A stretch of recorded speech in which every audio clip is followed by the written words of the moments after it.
going to try to make a screen recording just using my Mac, Dale. So maybe this might work, or maybe you can listen to it instead of just seeing it. I did create the exact same thing on my Mac computer here, and pretty much where I placed it. This doesn't have the bash RC file, what they call it, something a little different.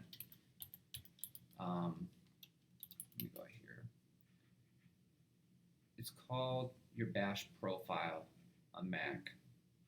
So pretty much, let's go to Nano and let's look at that.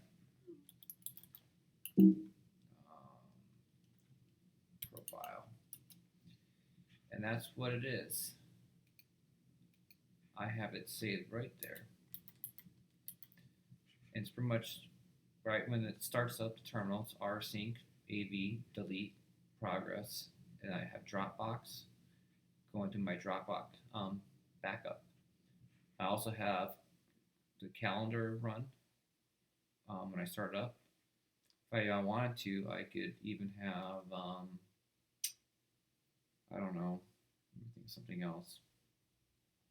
I'll think of something you can put in there. Let me just close this out, and I'll show you what I mean.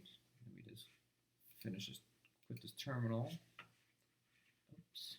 And let's open back up. Yeah. So there's the calendar, and then up there shows that it scanned all the files. And let's go here to see what time does.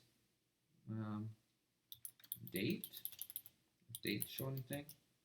I guess we can run date if we wanted to as well. Have the calendar and date if I wanted to run that in the background. But hopefully it sounds okay. So anyway, I'm gonna stop the recording right now. This is a short little video. All right.